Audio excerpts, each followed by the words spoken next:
What's going on, everyone? I thought today we could talk a bit about Smack Studio and the kind of issue of balancing and custom characters and so forth. There are some thoughts that folks have, especially when they're introduced to the concept of Smack Studio. So a fighting game where you can create your own characters and share them online. How on earth is that balanced? So I want to address a few of those questions in this video.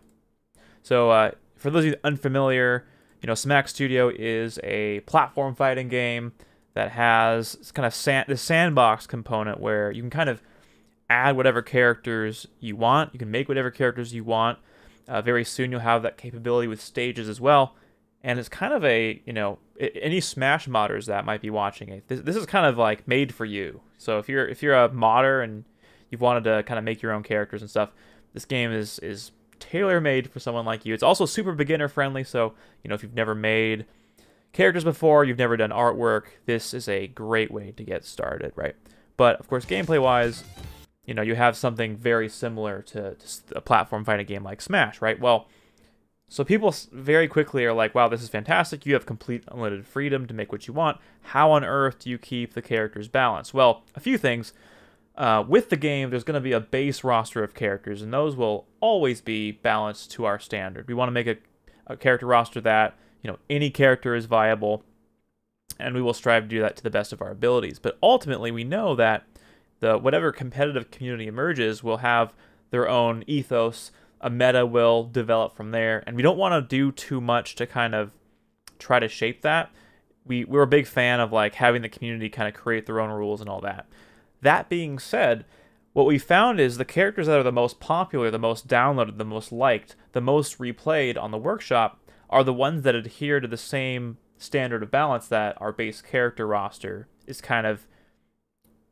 living in, right? So if a character is super broken, has a one-hit kill move, maybe that character is fun to play for an initial novelty factor, and then very quickly people stop playing the character because it doesn't really add anything when you have a character that can beat everybody in one hit, right?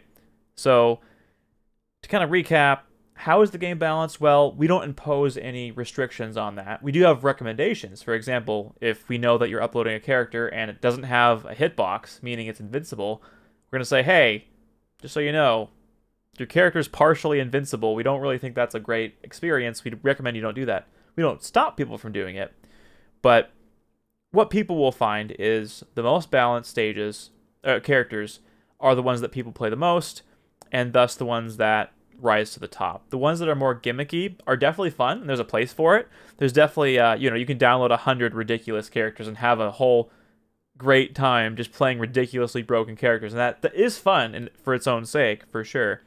But over any amount of time, if you're putting in more than a few hours into this game, you're probably going to find yourself going back to the more thoughtfully, crafted characters that have more thought towards balance in them. So anyway, short video, but I did want to address the question because it does come up a lot.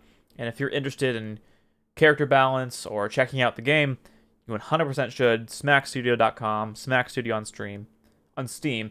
And speaking of stream, you should check out the Completionist stream here in October, the end of this month. The Completionist is hosting Indieland. It's an awesome event that features a bunch of indie creators and games and dev team members.